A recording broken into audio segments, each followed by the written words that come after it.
warahmatullahi wabarakatuh. Alhamdulillah, syukur kepada Allah SWT.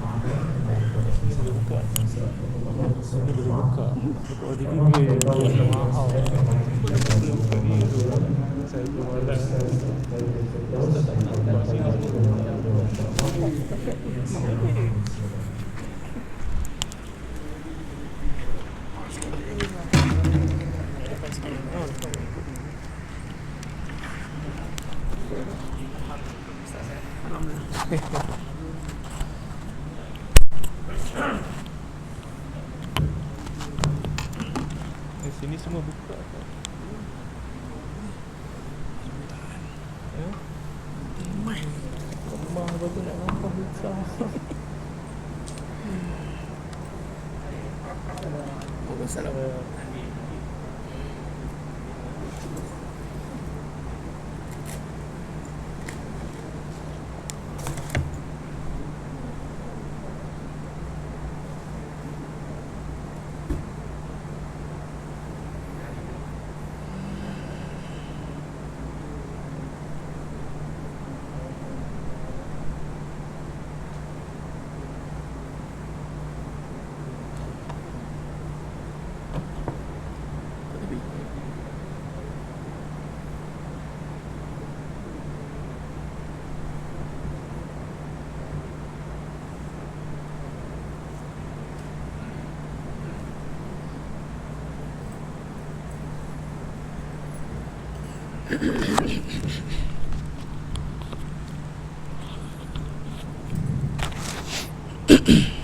Astaghfirullahaladzim alladzi la ilaha illa anta wa ana bika wa ana ala ahlik a'udzubika min syarri ma sana'tu abu laka bi ni'matika alayya wa abu bi dhanbi faghfir li fa innahu la yaghfiru dhunuba illa anta illa ta'ala.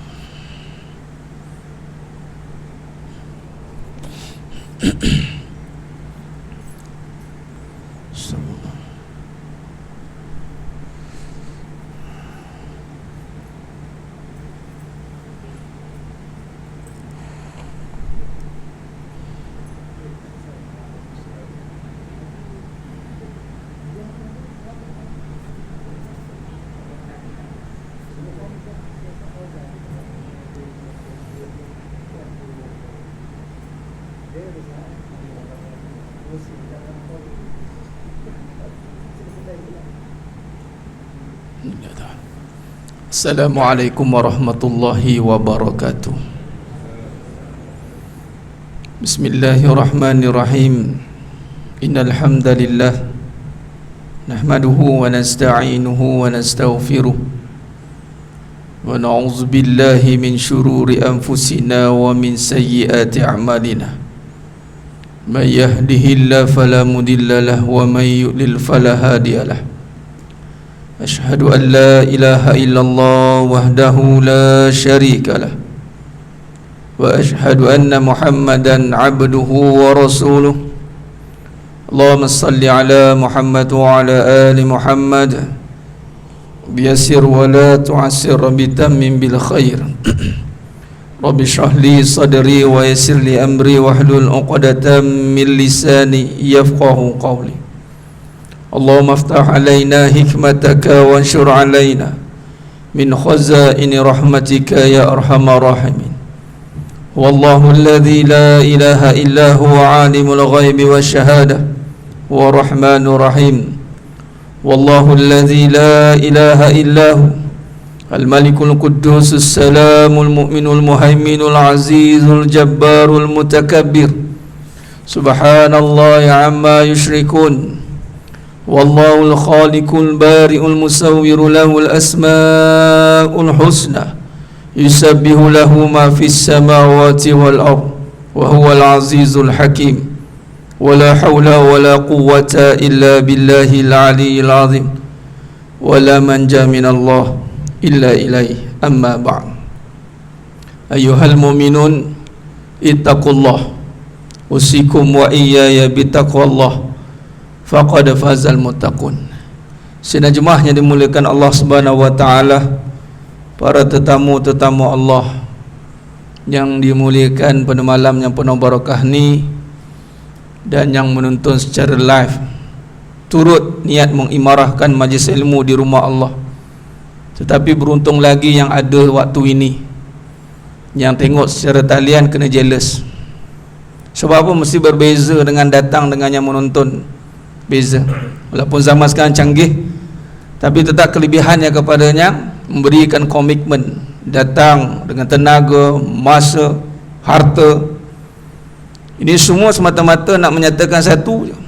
Ini apa? Kita ni hamba Allah. Kita ni hambanya, dan Allah SWT meletakkan SOP yang cukup ketat, yang takkan bubar sampai bila-bila. Yang ada sekarang ni SOP sementara saja. Wakil atau uruf keadaan semasa ada isu baru, ada sedikit dipanggil pengurusan. Tapi SOP Allah Ta'ala itu sangat ketat. Apa dia?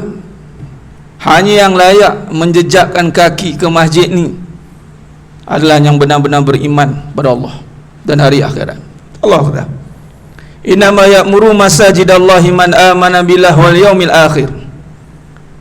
Kalau kata nak solat, tuan-tuan, ya, kita diuji suatu ketika pernah tutup solat, orang pun bagi nas, kata boleh solat kat mana-mana je. Betul lah.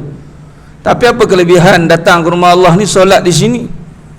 Kalau betul gaya gerak langkahnya, niatnya kemah, langkah saja itu benar, kanan dan niat, menyatakan keimanan kepada Allah SWT dan yakin dengan segala janji Allah SWT, ada dua keadaan yang Allah akan berikan kepada yang benar-benar datang atas tiket jemputan sebagai tetamu Allah.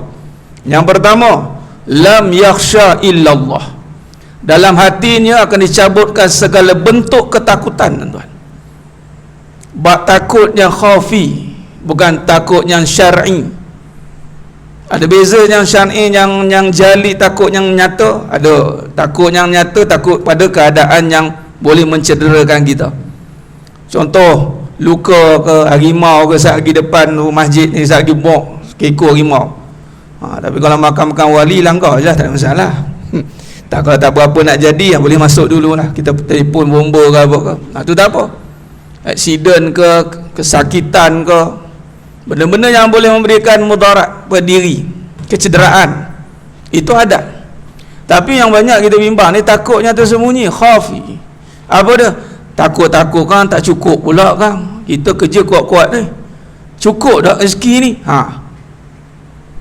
Bang, sampai bila kita nak bertahan kasih sayang ni? Abang sayang saya tak? 30 tahun aku kahwin dengan kamu, kamu ragu lagi dengan aku. Aku cuma nak tambah je lagi. Tu contoh. Masuk juga situ dah. Iyalah. Contoh dia. Dia ragu. Kadang-kadang tuan-tuan jangan buat main. Benda-benda yang tak pasti. Yang soal masa depan yang terutamanya. Sedangkan Allah jamin masa depan kita. Jangan takut dengan masa depan yang tidak menentu. Ditakdirkan buruk pun, tapi ditakbir oleh Allah yang maha baik. Yang bimbangnya kita yang buruk berharapan dengan keburukan itu, memburukkan lagi keadaan. Allah maha baik, keadaan buruk yang berlaku ditakdirkan buruk, kita berharapan dengan baik, maka buruk itu jadi baik. Sebab ditakdir Allah yang maha baik. Mana mungkin keburukan. Itu nama beriman dengan qada dan qadar. Itu bukan beriman dengan baik dengan buruk semata-mata. Beriman dengan takdir baik, beriman dengan takdir buruk yang baik. Sebab di sisi Allah baik semua. Tak ada yang buruk, tuan-tuan. Tak ada yang buruk. Baik, kita saja yang tengok buruk, itu saja. Atas kejahilan dan kelemahan kita sendiri dalam mentafsir kehidupan. Terutama dalam tajuk kita ni, tafsir kehidupan, hakikat kehidupan, tuan. Gagal kita menyingkapi kehidupan itu. Contoh sakit saja, dia tengok, habislah aku. Susah saja, matilah aku. Padahal sakit nak tingkatkan imunisasi badan. Kita punya imun ni makin bertambah kuat, tuan-tuan, kalau ikutkan betul. Dia sakit ni bukan semakin menyakitkan kalau kena gaya dah. Sebab tu bukan sebarang kita nak mengatakan buruk pada suatu perkara yang bersifat sunnatullah ni. Bukan kita atur sakit tu. Memang sudut mata pandang macam mengecilkan perbuatan pergerakan bila sakit, tapi tak tahu dengan sakit tu kita duk kumpul balik kekuatan. Kalaulah kita mengetahuinya. Nah. Jadi ketakutan ini Allah akan cabut, tuan-tuan. Keluar saja kita berjaya berhadapan dengan dunia yang memang sangat menakutkan. Luar tu semua ketakutan. Walana beluwannakum bisyai'in minal khauf, dan Allah pun janji aku akan uji kamu dengan ketakutan. Takut tak ada, itulah. Dulu tak fikir tak ada, bila dah ada takut tak ada. Ketiadaan itu ketakutan yang paling tinggi. Yang paling tinggi takut tak ada nyawa. Tu innalillah dalam surah 155 156 Al-Baqarah. Ujian paling tinggi itu kematian. Ketakutan atas kematian yang kita ada COVID ni, kalau tak mati, tak isu kematian, tuan-tuan, tak ada sedetail ini sebenarnya. Kematian tu dia ambil berat. Mudah-mudahan Allah rahmati roh yang pergi di atas sebab COVID ni, tuan-tuan. Jadi sebenarnya moga Allah Ta'ala, ketakutan ke atas ketiadaan yang bersifat asalnya tiada. Kita bersifat tiada. Memang asal tak ada. Mana ada? Tak ada. Yang ada ni diadakan. Nah, tapi ketakutan itu akan berlaku, tuan-tuan. Hanya orang yang datang rumah Allah, yang benar itikadnya, benar qasadnya, tujuannya benar, keluar dia tak takut dengan ketiadaan. Malah bila cakap begitu, ada je. Tu dia pula. Dengan Allah SWT ni, tuan-tuan, kalau kita benar-benar kaji, tengok rentaknya, tengok sunatullah tu, tak ada istilah Allah tak ada, kan. Silat-silat Allah tambah lagi ada. Tengok saja Allah tak habis pokok. Tengok pokok, tuan-tuan, makin mengecil makin membesar. Membesar, mana dia mengecil? Dia tak ada tiba-tiba besar, makin menguncup pokok ni. Inilah dia sunnatullah, katanya, makin menguncup. Tak ada. Dengan Allah semua mengembang. Malah kita dunia ni kecil. Kecil kul mata'ud dunya qalil. Dengan Allah, tuan-tuan, Allah janjikan syurga. Allah tambah lagi. Nah, tu kaedah dia.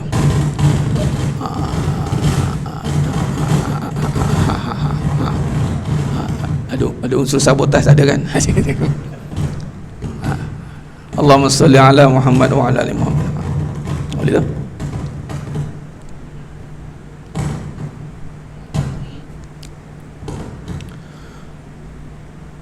Allahumma salli ala Muhammad wa ala ali Muhammad. Baik. Dengan Allah Subhanahu Taala ni, sifatnya kalau kita kaji, dia bukan berkurang. Berkurang ni sifat dunia.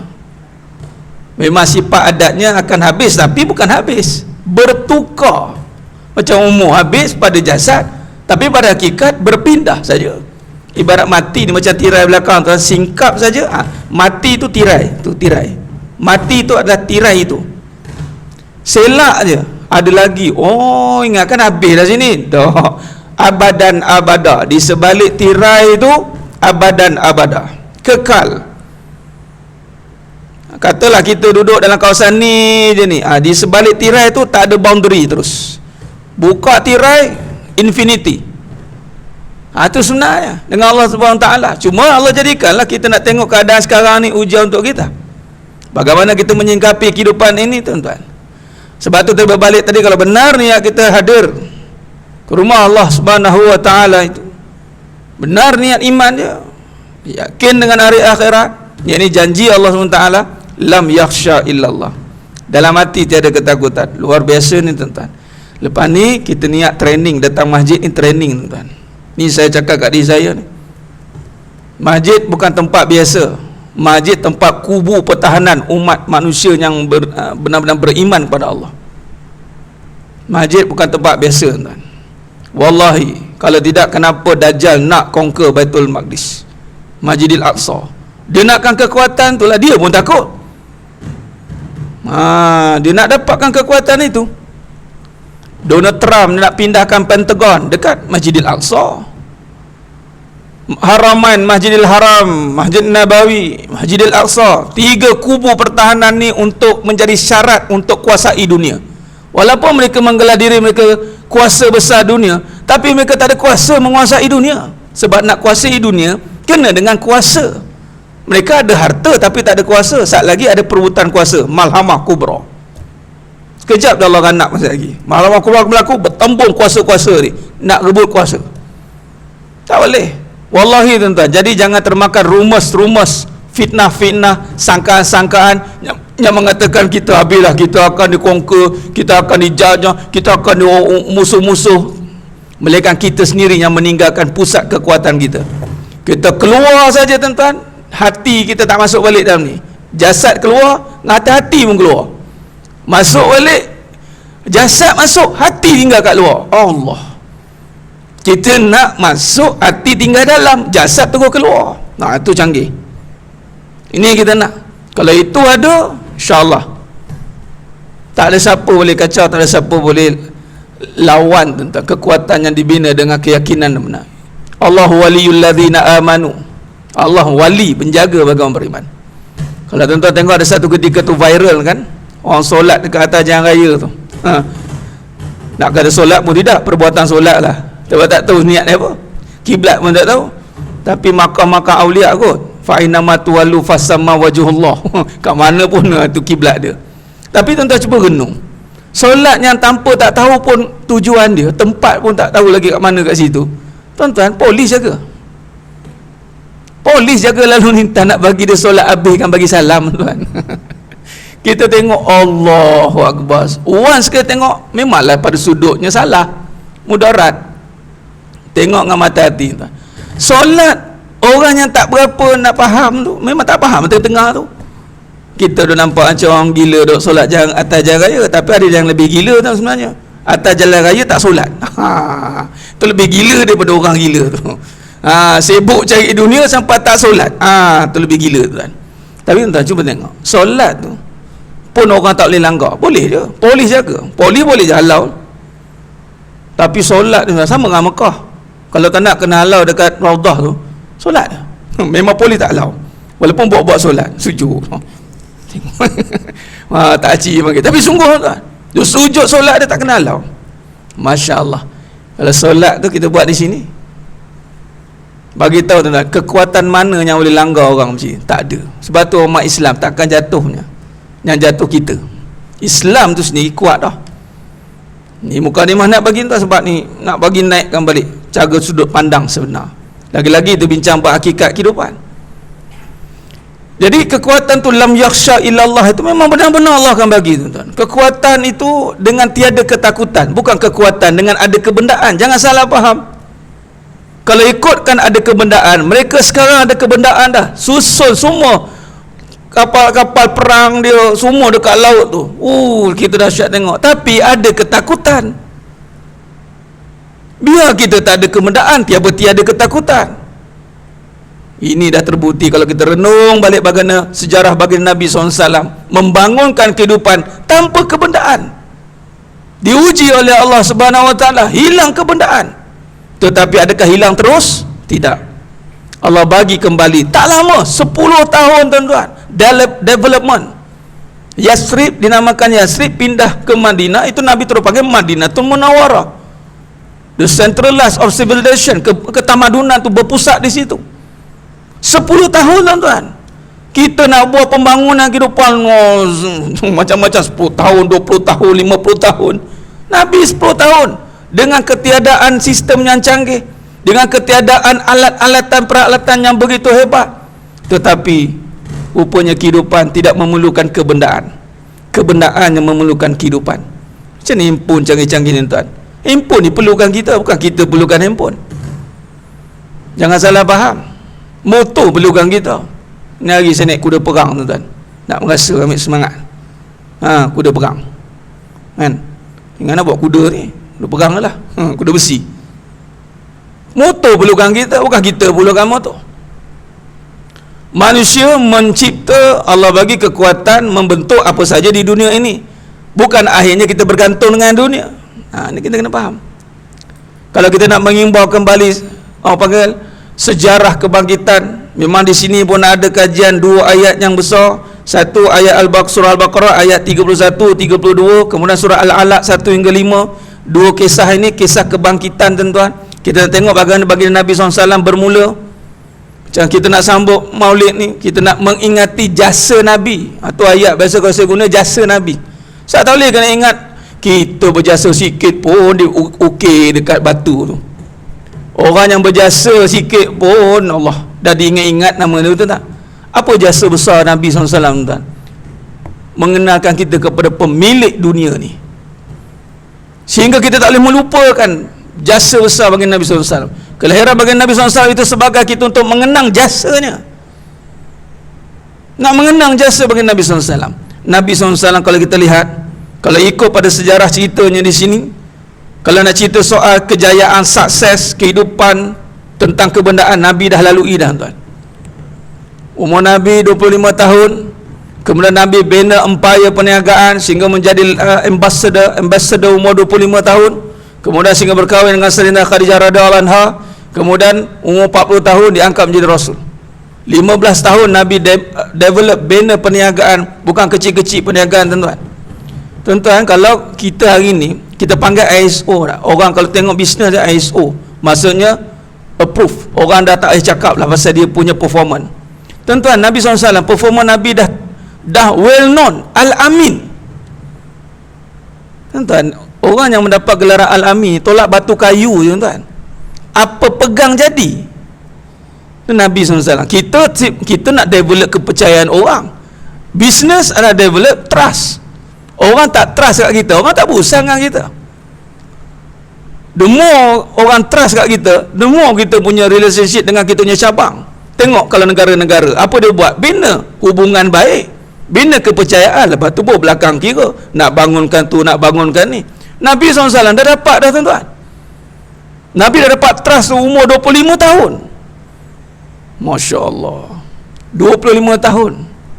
Kalau genulah diri kita, saya, tuan-tuan tengok, aku 25 tahun kat mana lagi? 25 tahun, umur 25 tahun kat mana lagi kita? Masih merangkak mencipta lagi jati diri, mencipta nama mungkin. Saya cuma punya apa, di Datuk Daulah, dia pengarah kampus UiTM Perak. Saya sempat belajar leadership dengan dia. Saya kan dua background, sekolah Samtan kemudian sambung architecture, tuan. Sekarang sibuk orang suruh gabung-gabungkan. Kita dah JAIS dah buat lama dah. Saya sempat dengan berguru dengan beliau. Dia antara profesor termuda. Umur waktu tu jadi profesor umur 30. Tak tahu lah kat sini tu ada profesor termuda, boleh lah bincang. Jadi saya berguru dengan dia. Dari segi leadership. Lama sampai sekarang. Jadi memang waktu ini umur 25 ni bukan baru nak ni, tapi Nabi dah start lah career Nabi. Dan Nabi start career Nabi umur 12 tahun sebenarnya. Hijrah pergi jalan ikut ke Syam, bawa barang dagangan nak tolong pak saudara Nabi.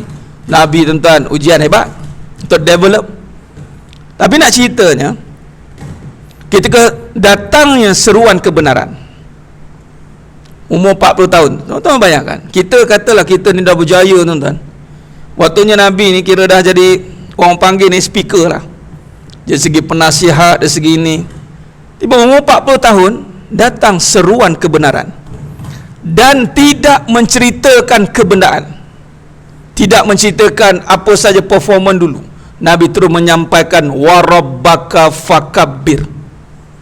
Di saat inilah orang mula melihat Nabi SAW. Ni apa pula cerita ni, katanya. Ni apa cerita ni? Dia gitu. Bercerita soal pemilik dunia, bercerita soal kekuasaan Allah Ta'ala di dunia. Waktu itulah kalau kita lihat bagaimana Nabi SAW, kita umur masuk umur 40 tahun, Nabi sudah ada seluruh apa yang nak manusia ada. Kedudukan ada, manusia kedudukan ada, Nabi ada kedudukan. Jawatan ada, harta ada. Lepas tu kadang-kadang kita jangan salah tengok pada cerita tentang Nabi ni. Kita seboleh-boleh bercerita tentang Nabi SAW, seboleh-boleh letak paling tinggi. Wa imma kalau nak dinisbahkan pada ummi sekalipun tak boleh membaca, bukan nisbah sama macam kita tak boleh membaca langsung tak dapat apa. Kalau kita nisbah sekarang, kalau tak boleh membaca, apa orang tak dapat tak? Nabi SAW tak boleh membaca Nabi kerana asbab Allah SWT berkendak begitu, sebab nak menyampaikan ayat Al-Quran supaya tidak difitnah oleh bangsa-bangsa Quraisy. Waktu itu memang hebat dalam mengarang, menyair.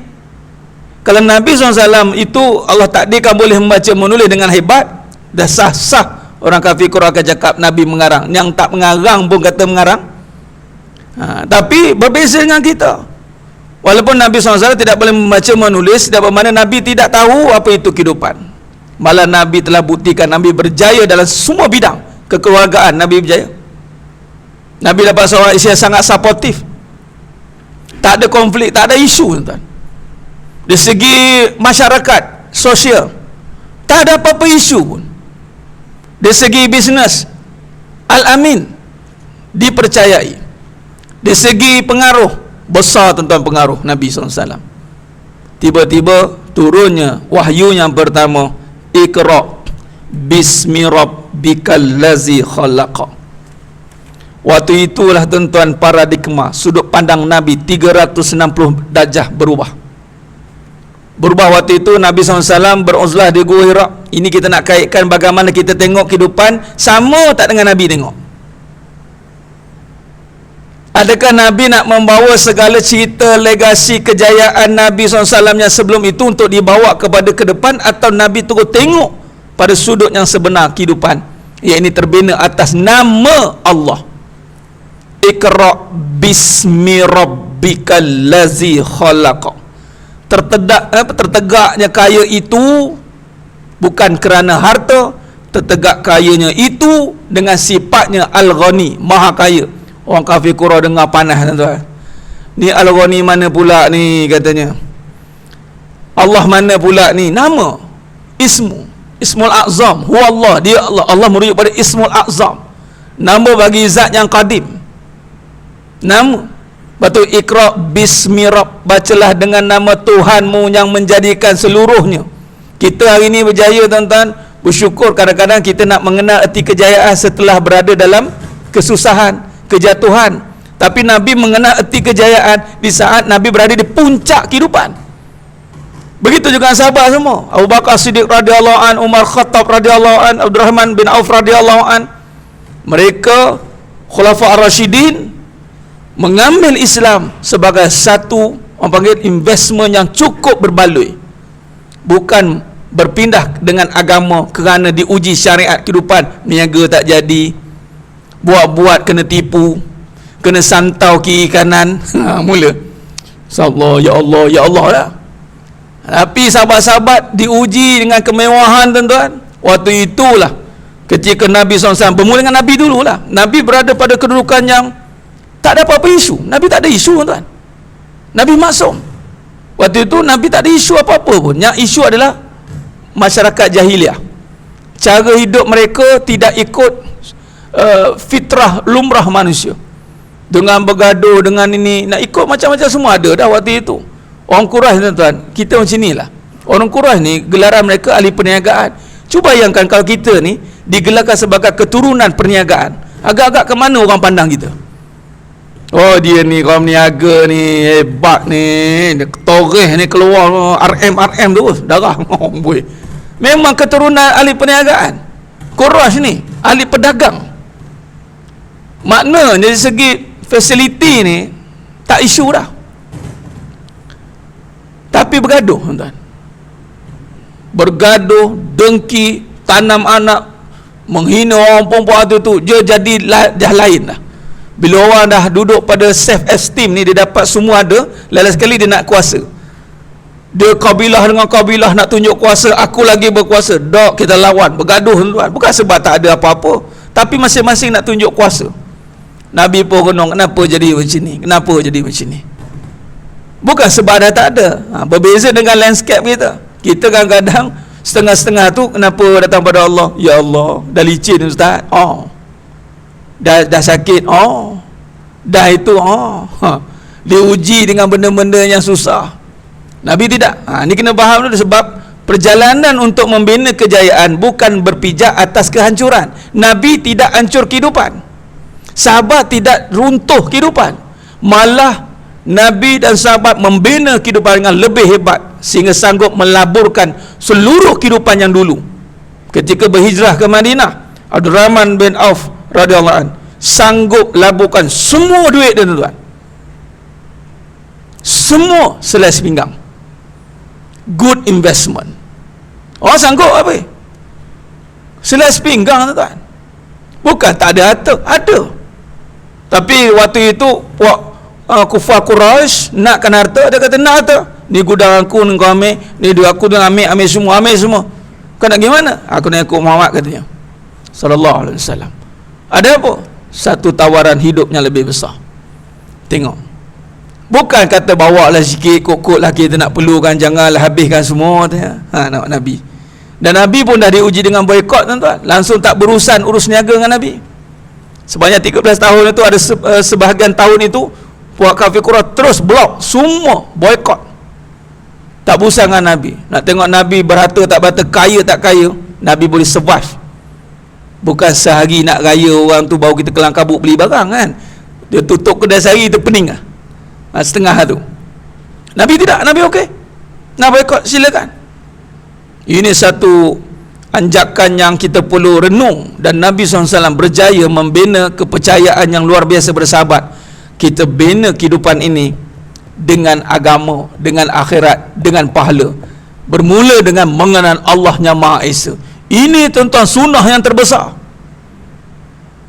Sunnah yang mesti kita tanamkan dalam hati dan fikiran kita. Aku hidup dengan kekayaan Allah, bukan kekayaan aku yang ada. Kita tak ada apa. Ini tuan-tuan kalau berjaya ditanamkan balik. Kalau kita lihat, begitulah Nabi SAW mendapat kekuatan yang luar biasa.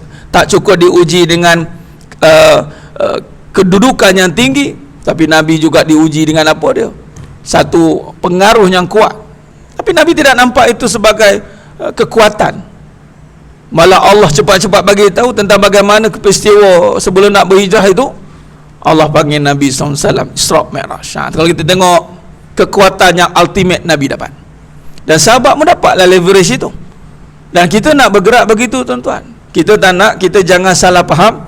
Bagaimana hari ini contoh, kita melihat keadaan isu semasa hari ini, jangan salah faham, bukan manusia rosak sebab tak ada benda. Bukan manusia bergaduh sebab tak cukup makan. Bukan manusia ini menghancurkan sebab tertekan dengan kehidupannya serba tak ada. Wallahi, zaman sekarang zaman serba ada. Serba ada, tuan-tuan. Bukan serba tak ada, serba ada. Nak kata kerja pun senang dapat, dah sebenarnya tak macam dulu. Tapi kat mana silapnya? Kerana manusia hari ini membelakangkan jalan-jalan kejayaan yang sebenar, iaitu membina ketenangan yang sebenar. Manusia mencari ketenangan. Semua manusia menuju kepada perbahasan tenang, tetapi tenang itu tidak dibawa dengan perbahasan yang sebenar. Mereka ingat tenang itu dengan senang. Biasa kita dengar perkataan senang, senang pula dikaitkan dengan dah tak ada apa nak fikir. Itu salah, tuan-tuan. Senanglah engkau ada duit, salah. Senanglah engkau tak ada tak apa nak fikir, salah. Orang senang belum tentu tenang. Berbicara soal tenang, itu mesti berbicara dengan tadi, bermulanya, tertegaknya kehidupan ini dengan Allah. Iqra' bismi rabbikal ladzi khalaqa. Di situlah Nabi SAW diperkenalkan dengan isu ataupun agenda yang lebih besar, yakni membawa umat untuk memperkenalkan siapakah pemilik alam jagat raya ini. Itulah disambung dengan surah Al-Mudassir, ya ayyuhal mudassir kum fa'anzir wa rabbaka fakabbir. Ayat ditujukan pada baginda Nabi SAW ketika dapat wahyu yang pertama itu. 1 hingga 5 Nabi menggeletar, zambiluni balik. Ketika itu hanya ini nama kata dapat seorang isteri yang sangat supportif ini. Tak ada nak berfikiran pelik, tak ada nak bersangka buruk, tidak ada nak bercakap banyak. Tak adalah kita ni bagi satu perkataan-perkataan yang down kan lagi. Kalau kita contoh kita pergi satu tempat, balik macam kena sampuk. Itulah, pergi lagi seorang-seorang gelap-gelap kat situ. Kita kena balik, ya Allah, aku dah lah dapat ini, kena lagi. Itulah awak dah kata pergi kata puncak tu seorang-seorang gelap-gelap, apa tak ada, lampu tak ada, apa tak ada, tengok dah kena sampuk. Allah, kena tak balik, kena lagi ni, balik terus, tak ada cakap banyak. Ini bagus. Kita tak tahu, mungkin kita dapat petunjuk ke apa ke kan. Jadi sedang nyemahnya Allah Ta'ala. Hazan ke? Belum lagi. 2 minit lagi. Akan bagi tahu Kita bagi lalu insya-Allah. Baik. Maka di situ bila turunnya wahyu yang pertama itu 1 hingga 5, dan itu satu pakej kehidupan. Ayat 1 hingga 5 ni terkandung di dalam pakej pembangunan kehidupan. Pelan tindakan pembangunan kehidupan itu bermula dengan ayat 1 hingga 5 surah Al-Alaq. Tapi perlu dikupas, disyarahkan. Dan alhamdulillah Allah izinkan kita syarahkan ayat itu sehingga terbina satu modul ini. Satu syarah kitab ini, tuan-tuan. Bagaimana kita nak bermula melihat kehidupan. Kadang-kadang memang kita ni, orang kata apa, kita tak maulah ikut sebagaimana taklid, mengikut-ikut buta agama. Contoh, memang kita beragama tapi kita gagal melihat kehidupan dengan agama. Ini hati-hati. Ramai begitu. Kita tak nak begitu. Sebab Islam bukan begitu, bukan terasing, bukan sekular. Keluar sekali lagi, lega boleh cerita buat dunia. Tadi tak boleh. Contoh, keluar dah lega sikit lah, macam dah tak terikat sekat dengan agama. Jangan. Luar ke dalam ke, sebenarnya semua akhirat. Dunia dalam ni lebih straight, kita nak cerita pasal akhirat. Kat sana kat luar ada longgar tapi tetap akhirat. Sebab kita punya direction semua ke akhirat. Kata kuncinya mengakhiratkan semua perkara, tuan. Tak ada terpisah. Walaupun bunyi macam dunia akhirat, sebenarnya kita di dunia tetapi pelan tindakan adalah akhirat. Kita nak membina rumah yang bersendikan akhirat. Construction kita, bahan-bahan kita semua bahan akhirat. Pelannya di sini, plannya. Dia masuknya kat sini dah cerita dah, bukan tunggu sana. Baik. Jadi sedang jemaah yang mulakan Allah SWT, maka ketika itu terbinanya sebuah kehidupan yang mana diperjelaskan lagi tentang suruhan yang lebih jelas. Apa dia? Tadi surah Al-Mudassir ayat 1 hingga 3. Ya ayyuhal mudassir kum fa'anzir wa rabbaka fakabbir. Tuan-tuan sedang jemaah yang mulakan Allah SWT, dalam ayat Al-Mudassir ni kita boleh buat satu kesimpulan awal. Kita boleh simpulkan dalam hidup kita. Pertama, kita lihat kehidupan ini, kalau kita tidak bahaskan bagaimana Nabi bermula, tuan-tuan, percaya tidak, kita hidup mencari nama, membina nama. Nama siapa? Nama kita. Wallahi, sebenarnya hidup ini tak ada kena-mengena dengan nama kita. Semuanya bermula dengan nama Allah. Kalau tak ada nama Allah yang Maha Kaya, jangan haraplah kita nak digelar orang kaya.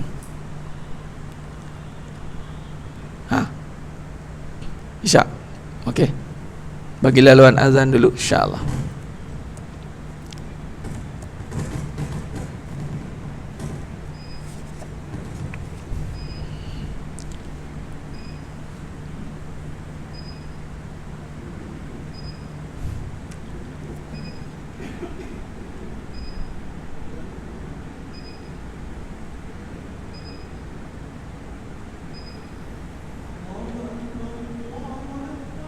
Allahu Akbar.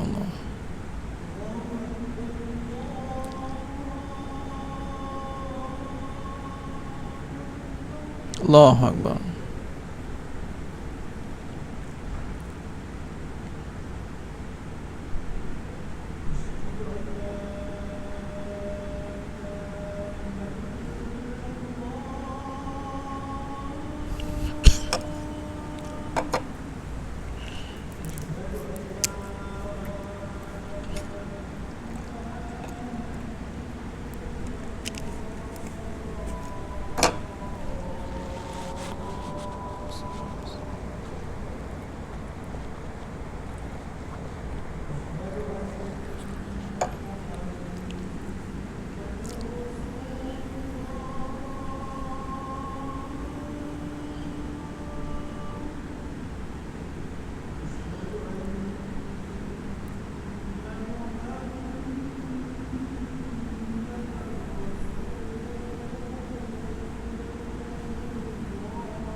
Muhammad Rasul.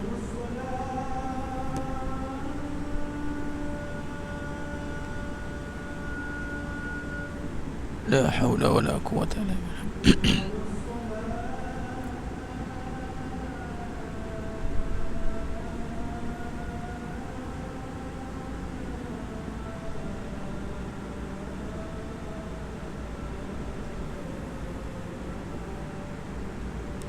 La hawla wala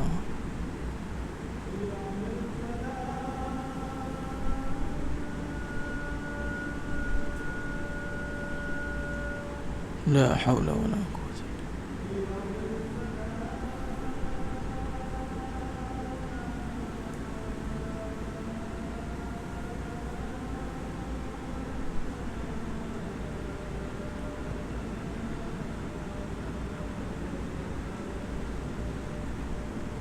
La hawla.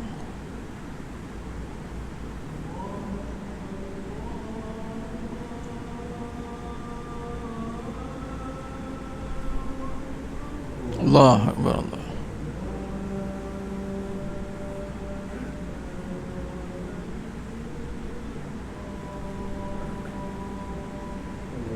La ilaha illallah Rabbana zidna wa tatamah wassalatu ala sayyidina Muhammad rasul wa ba'as maqam innaka la tukhlif. Allahumma salli ala Muhammad wa ala ali Muhammad. Sedang jemaah yang mulia Allah Taala. Khair, kita boleh buat kesimpulan kepada perbahasan kita ni tuan-tuan. Yang pertama, kalau kita lihat tadi kisah tadi tuan, bagaimana Allah SWT memperkenalkan kehidupan ini dengan bermulanya dengan namanya. Ini hari tuan-tuan, kalau kita lihat bagaimana hebatnya orang beriman ni, dia tidak ajar untuk melihat benda sebenarnya. Kita ni mungkin menganggap kita ni golongan profesional, boleh, tak ada masalah. Tapi kalau melihat benda sebenarnya bukan profesional. Kalau profesional dia melihat kepada fasa, visi, misi, benda yang lebih jauh daripada apa yang kita tengok depan mata. Sebab tu dalam bidang architecture tuan-tuan, punya susahnya bidang ni, dia tengok satu tanah tuan, yang tak ada apa benda tu, tiba-tiba dia boleh nampak structure. Itu satu level, dia pakai analytical thinking, analyze, prelim design. Orang beriman tuan-tuan, dia lebih dahsyat lagi tengok sebenarnya. Kalau kita faham apa dia, kita melihat nama yang terbina. Sebab contoh, kalau kita nak buat sesuatu bangunan, satu benda, kita mesti nak tengok nama. Ni nak namakan apa? Nak buat apa? Alah, nak buat lah tiang-tiang tu, ada kubah-kubah tu, alah yang petak-petak tu, nak buat apa? Dia panggil design brief. Kadang-kadang kita pun tak kerti tengok, nak buat masjid, ada nama, nampak? Dia pun nama tu yang describe tu, bagi panggil the conceptual akan keluar. Dia tak ada tiba-tiba buat dia tuan-tuan. Alah buatlah, saat lagi dah buat kita bubuh nama apa benda, nama bangunan entah kata entah. Kita pakai bincang nak buat apa, tak jadi tuan. Mana boleh buat dulu baru letak nama. Mesti ada nama pula, ada dua nama am. Lepas tu khusus pula nak namakan apa, Al-Mu'minun. Tapi tempat ni apa namanya? Masjid. Masjid. Boleh ke buat tanpa panggil masjid? Dah. Tak nak panggil, nak pergi mana? Tak ada mana? Mana? Sana? Sana mana? Alah yang petak-petak tu. Nampak? Maka gagallah kejadian itu tuan-tuan jika tak ada nama. Jadi yang menyebabkan tempat itu berfungsi apabila ada nama. Nampak? Malah nama yang lebih besar yang menyebabkan semua berfungsi adalah nama kepada pengisiannya, konten, rohnya. Contoh kaya tuan-tuan, kaya ni nama, bukan benda. Kalau saya datang malam ni bawa Ferrari tuan-tuan, orang tak panggil kereta tu kaya. Bawa superbike lah, tak bawa supercar, itu saja, sikit lagi tuan. Sebab orang nampak agama tu, agama tak ada kemajuan ke? Cakap macam tu. Keluar tuan-tuan tengok, orang tak panggil benda tu kaya, orang panggil orang kaya. Tak jumpa lagi dalam sejarah peradaban manusia turun-turun kereta tuan-tuan, kaya kereta ni ada orang sebut tuan-tuan. Orang turun-turun tuan-tuan, kaya dia je. Cuba kata kaya kereta ni, berdesing tinggal orang tadi. Tuan, tak, kereta ni tuan nampak badan dia, mana nampak kaya. Saya nampak Ferrari yang kaya. Marah dia. Aku beli Ferrari 2 juta, nak suruh panggil aku orang kaya, bukan Ferrari tu kaya, faham katanya. Dah sekarang siapa yang kaya ni? Dia pun bening. Ferrari ke orang? Kalau tanya balik, dah Ferrari tu simbol kekayaan, dah kaya tu benda ke nama? Nama. Kalau kaya tu tak ada, nak panggil apa? Nak ke orang berebut-rebut dapatkan elegan, eksklusif? Tak ke tuan? Pakai kereta tu biasa, orang biasa. Tuan-tuan, kalau semua bawa Ferrari malam ni, biasalah. Nak orang pakai? Tak, biasalah. Tapi kalau pakai satu tu, kaya. Tapi yang menyebabkan dia itu mendapat satu impak daripada nama itu. Orang beriman, dia nampak lebih besar daripada nama yang ada pada benda itu, pada manusia itu. Sebab tu bermulanya itu dengan kaya yang tidak ada terikat dengan apa-apa. Al-Ghani, maha kaya. Sebab tu sesiapa yang mencari nama, contoh tadi, nak jadi kaya dengan mencari harta, wallahi tuan-tuan, silap-silap jadi hina. Orang takkan hormat tuan-tuan. Jangan ingat orang akan hormat kerana harta kedudukan kita. Minta maaf saya cakap, terus terang. Tengok realiti zaman sekarang macam mana. Ini ni jabatan netizen tuan-tuan. Dia tak kira. Dia kalau nak smash, dia smash, dia zas bagi. Dia tak kira orang siapa. Ustaz ke, Tok Mufti ke, habis semua. Ya Allah, cakap. Tu orang tak ada adab pula kan. Teruklah pula akhlaknya tu. Tapi nak bagi tahunya, Allah nak bagi satu pengajaran kepada kita. Tak lekat sifat tu pada kita. Bawa Ferrari, minta sekali keluar RM1. Kedekut terus. Ingatkan kaya sangat, baru sikit itu pun minta baki. Ingatkan keep the chain. Isi minyak kuning. Itu bertanya, mahal lah minyak ni. Mahal katanya. Patut minyak merah lah, V-Power. Isi lebih sikit, full tank. Kadang-kadang kita pun pening pakai tuan-tuan. Saya jumpa ramai kadang-kadang bawa Bentley tuan, mungut Exober 60,000 tuan-tuan. Dah pakai berapa? Saya ada kawan bengkel pakai GTR sekalian. Dia kata apa? Kadang-kadang orang ni dia mungut balik apa yang dia pakai. Tukar gearbox, harga gearbox 15,000 tuan. Minyak gearbox. Ada yang recon tak kata? Ada yang second hand. Katanya kan. Tak pasal-pasal nakkan cari nama kerana dengan harta, akhirnya dipandang hina. Hati-hati. Sebab tu bermulanya hidup bukan dengan benda, dengan nama kaya. Apakah terjemahan kaya itu? Ujian untuk kita, memang orang panggil juga benda tu kaya, tetapi apakah kekayaan itu bermula dengan benda? Nabi dah kata, laisal ghina an kasratil arad walakinnal ghina an nafs. Tidaklah kaya itu dengan banyaknya harta, akan tapi kaya itu dengan jiwanya. Jadi tuan-tuan, malam ni sah orang kaya tuan-tuan. Amin ya rabbal alamin. Jangan pernah melangkah dengan rasa tak ada apa-apa aku, ataupun jangan pernah melangkah merasa ada benda. Bahaya tuan-tuan. Jangan, di sisi Allah, Allah cukup marah salah letak nama pada bukan tempatnya. Nama diletakkan bukan pada tempatnya, hancur keadaan itu. Lau anzalna hazal qur'ana ala jabadil la ra'aitahu khashi'an mutasaddian min khasyiatillah. Nama ni tuan-tuan besar tuan-tuan. Apatah lagi bermula dengan nama Allah. Letak kaya pada benda, hancur benda tu. Gunung takut nak pegang. Gunung pun takut nak mengaku aku kuat. Takut dia tuan-tuan. Tak berani dia. Cukuplah nama aku gunung, cukuplah. Aku tak kata akulah gunung paling kuat. Ciptaan lain semua tak berani tuan-tuan. Tinggal lagi manusia pula dan tak berapa nak cerdik ni tuan-tuan. Mengaku sifat pada tempat yang hancur binasa. Ini hati-hati. Ni kita akan bincangkan lagi perkara ini selanjutnya. Cuma ambil iktibar bila kita nak mengenang jasa baginda Nabi SAW.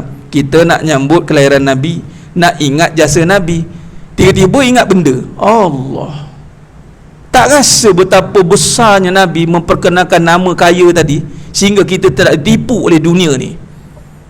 Tak rasa kadang-kadang. Kita masih kadang-kadang tertukar-tukar. Tengok benda, ingat tengok benda, lupa kaya Allah. Itu bahaya tuan. Nabi seboleh-boleh nak divert semua kita ni tuan-tuan. Tengok benda, ingat Allah. Tengok kereta, ingat kaya Allah. Kereta bendanya asal tiada. Macam tu. Ini yang kita nak buat training. Nanti insyaAllah kita sambunglah perbahasan kita pada siri yang akan datang. Mudah-mudahan dengan bulan kelahiran Nabi SAW ini mengingatkan kita kembali kepada jasa baginda Nabi SAW. Peganglah sunnah yang besar dengan mengimarahkan rumah Allah ni. Ni sunnah Nabi yang besar. Nabi sesibuk-sibuk Nabi tuan-tuan, Nabi tak dah tinggalkan tempat. Sahabat-sahabat tidak pernah meninggalkan tempat ni tuan.